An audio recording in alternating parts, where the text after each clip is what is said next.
Hey everybody, how's it going tonight? Welcome to episode 32 of Wrestling with Brent. Uh, Tonight I'm going to just be going over the wrestling shows of the week, um, AEW, Ring of Honor, and MLW Fusion.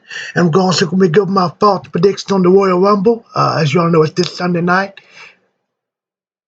And yeah, also I'm going to be talking about the latest Chris Jericho. Well, it ain't really controversy, but latest thoughts on Chris Jericho. I'm going to follow up with what I talked about that in my review of last week. Um, all right, so first things first. I want to give you my Royal Rumble thoughts, predictions. I'm not really looking forward to the Royal Rumble. I'm not really excited about it.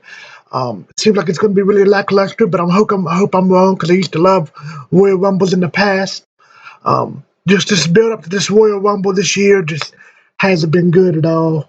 It's just been very lackluster. Raw is just very just awful and just very hard to watch.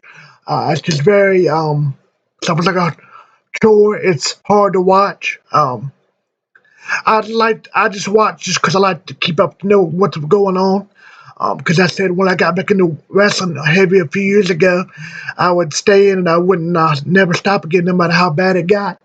Um, so the worst WWE keeps getting, I'm still gonna keep watching just because. Um, Raw just hadn't been very good. Hadn't been good in a long time.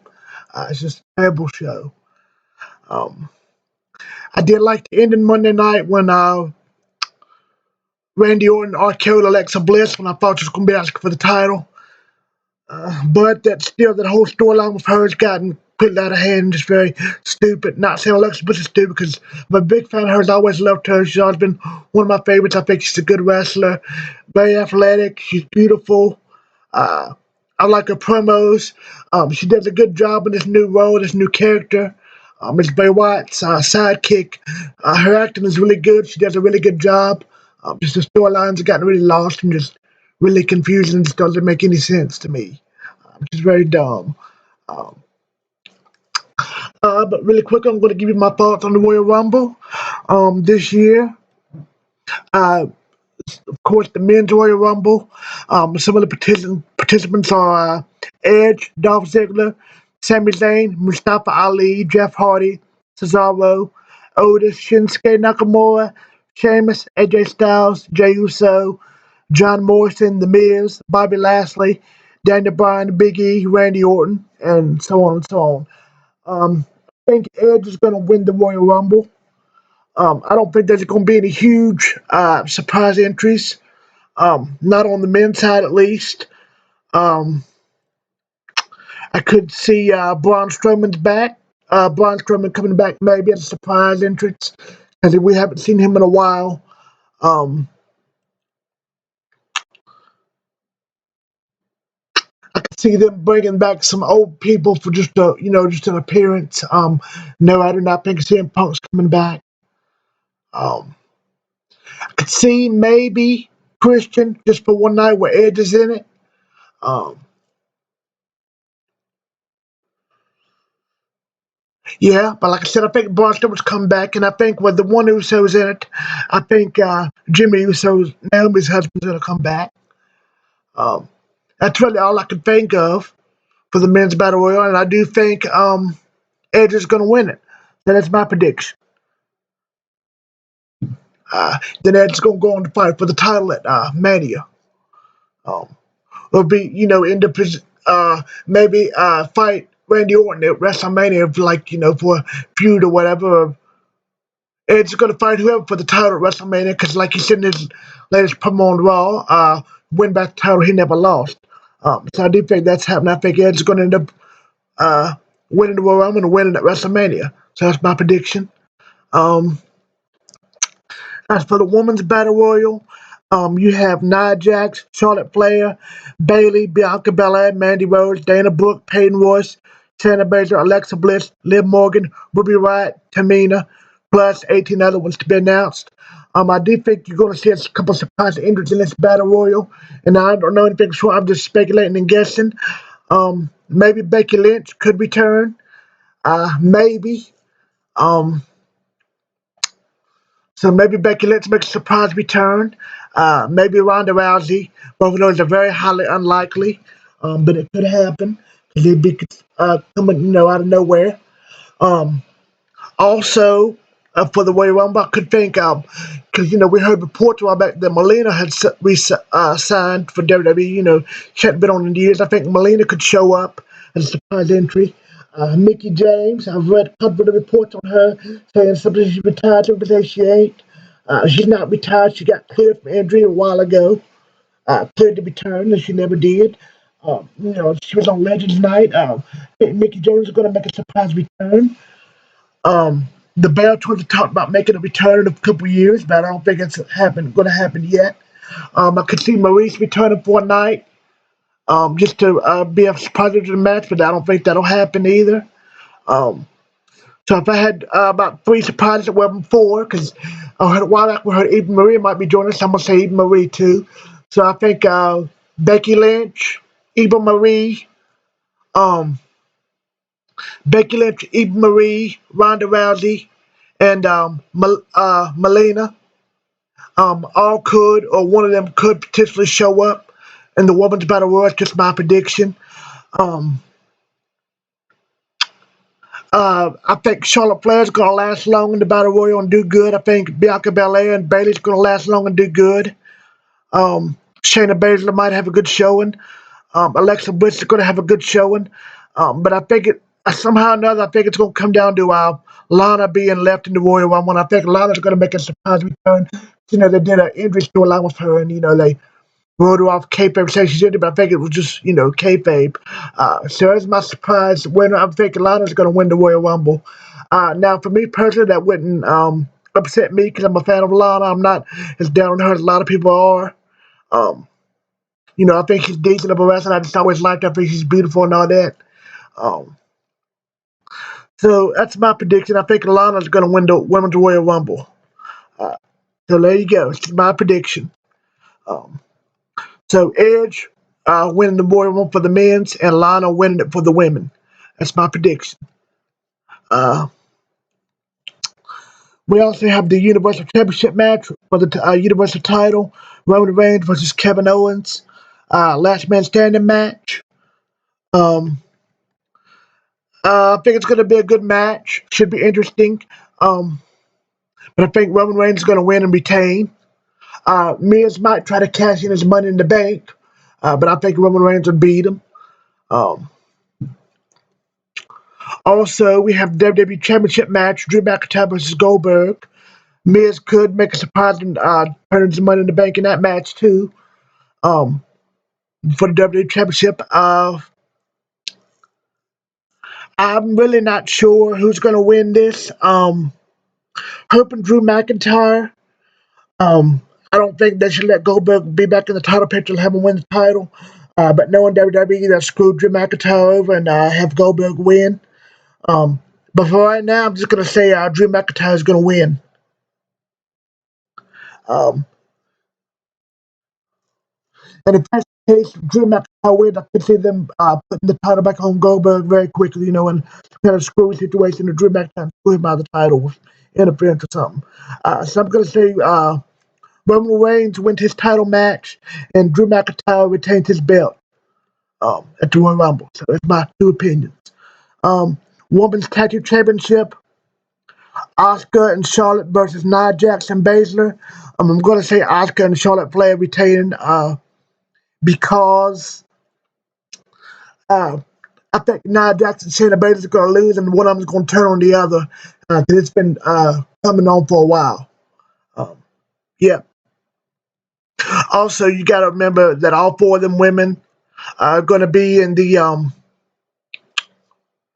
Royal Rumble women's match. So there you go. So something from the Royal Rumble women's match could carry over to the tag match, or the tag match could carry over to the women's Royal Rumble with Nia Jax and Shayna Baszler. Uh, so there you go. I think Charlotte Nash is going to retain the titles. Um, Now, also the Intercontinental Championship match is on the belt is on the line. Big E versus Sami Zayn. I think Big E is going to win and retain the title. Um, Also, the United States Championship is on the line. Bobby Lashley is the champion versus Matt Riddle. This feud's kind of been just kind of okay, back and forth, back and forth. You don't really know. They haven't really built it very well. But I do think there's a chance I could take the title off of Lashley, and I think Matt Riddle's going to win. So I'm going to say Big E's going to retain and keep his Intercontinental Championship belt, and Matt Riddle's going to win the United States Championship. Bobby Lashley. Yep, there you go. So that's my predictions for the Royal Rumble. Um, Also, I want to bring up 2 quick points too before I go into the show reviews. Um, there's been speculation or reports somewhere just online that people backstage within WWE are upset, like some of the other wrestlers backstage are upset with Nia Jax after her latest botch on Monday Night Raw, which she almost injured another very badly, almost injured another superstar woman wrestler, Dana Brooke, during the match. Um, so Nia Jax tried to get her a power bomb, couldn't lift her, so she deadlifted her and lifted her up with like one hand or one leg, and just ended up in like almost like a choke instead of a power bomb, like a choke slam, mat type of slam, pendulum one arm slam, and it just looked really bad. Dropped Dana Brooke right on her head and her neck. It just looked really bad. This is just a very bad bounce by Nia. Um, Nia just the more she keeps wrestling, the more she just keeps injuring people. It seems like, um, yeah. So who knows what's going to happen with that? Also, for those that don't know, I'm sure a lot of people do. Jim Cornette has been the legendary announcer and wrestling figure, has been very vocal over the last couple months or so on his podcast. Him and his partner, the Great Brian Last, I used to listen to the podcast a lot. Still like Cornette. I just kind of lost into his podcast and just the way he wrote about modern wrestling. I got tired of him dissing on AEW, talking bad about all the other wrestlers. I just didn't agree with a lot of his thoughts on modern wrestling, so I quit listening to him. Uh, Even though I agree with a lot of his stuff on historic wrestling and old time wrestling, I like to hear his stories. And he is an interesting, fun list to, and he's funny and say some really funny stuff, and it's very interesting. And just very has a really good mind for the wrestling business, which makes it very interesting and entertaining. But his stuff with modern wrestling, I just don't agree with his views. So I just got tired of listening, to be honest with you. Um, so him and his partner have been bashing Jericho for a long time now, calling him Chris Jerichovid, saying he's out of shape, saying he's fat, saying that he's been an embarrassment in 2021, that he's a joke, basically he's a piece of crap, pretty much. Talked about him supporting Trump and how he never want to be friends with him again. He's a piece of crap and all this and that. He's a joke. His Jim Cornette's partner said he can't sing and all this kind of stuff. Um, so Jericho finally addressed the allegations. You all know last week because even I mentioned that Jericho had a bad night last week on Impact when he did the lion salt. When he botched it, it looked really bad. People immediately after the match on Twitter were saying, "Oh, Jericho's old. He can't hit the lion salt anymore. He's washed up and blah blah blah blah. He's so fat and out of shape and he's garbage and washed up." And Cornette was all over him again, piling on again. Uh, so everybody was all over Jericho. I liked how Jericho, and I'll mention this later on my view, but on last night's episode, Jericho, he rebounded last night from his match. He had last week, and I thought he did really good last night. And just to be sure, in the ending, he made sure to hit the lion salt, and he hit it picture perfect. He nailed it, and it looked good. Then he got the 1, 2, 3, and then he kind of glanced and looked up at the camera and kind of gave a smirk and a smile like to all the haters and Twitter trolls and the Jim Cornette out there. So I thought that was interesting, and I liked how he done that. And he also had a response to Jim Cornette earlier on in the week. Um, He said on Twitter, I quote, "I've been told at the Jim Cornette and the Psychic at Grapevine Labs continue to brutally bury me for everything I do and say. My response to that is this: have at it. You're entitled to your opinion, that I'm honored to provide you content that helps you pay your bills. Best of luck to both of you." So Jericho took the high road, took the humble road, in my opinion. Basically took the killing them with kindness approach. And I liked how he done that, and I liked what he said. If you want to talk about me, have at it. And I liked how he made sure to hit the line, saw it, looking dead in the camera to the back, and kind of give a little grin, like a nod, like "ha ha, I showed y'all." So I liked it. I liked the fact they did that. I think it just makes me like Jericho even more evidence of why he's one of the best professional wrestlers of all time. He's a hero of mine, just one of my all-time favorite wrestlers. Celebrity, people, what you want to call it. I just love Jericho. He's awesome. Man, I'd love to meet him one day. But yeah, I just thought I'd just share a little insight on Chris Jericho. Uh, all right, so now let's get into the shows, the weekly shows. First, I want to say NXT was okay. It was pretty good. It wasn't nothing great, but it wasn't nothing special, but it wasn't nothing terrible or bad either. It was a good episode. Um, that's what I'm really gonna say about that. All right, now so let's go into Ring of Honor. Ring of Honor again was very good this week on Saturday. I thought it was very good again.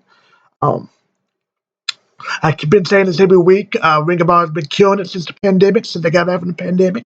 They've continued the trend. They're just doing a really good job of keeping things fresh and interesting and exciting. Seems like Ring of Honor every week's making you look forward to the next week of Ring of Honor, to the next wrestling show. Well, that's what you're supposed to do, in my opinion. Just keep people wanting more. Keep the fans, me wanting more. So I think they're doing a good job of that. Uh, Quinn McKay was the episode as usual talking. Series video package. Josh Woods does a video package. It was good. He explains that the time for jokes is over. That he'd beat Dalton Castle. Uh, Dalton Castle does a video package. It was good. Talked about his recent defeats. So it was a good video package by him as well. So it leads into the match. So here's the match, Pure Rules match. Josh Woods against Dalton Castle. Josh Woods won. It was a very hard fought, competitive in your face, aggressive match, Pure Rules match. They really hammered each other and got some good wrestling and good holds in. Um, Josh Woods won with 14 minutes in a 14-minute, 25-second match. He beat Dalton Castle with a submission with an ankle lock.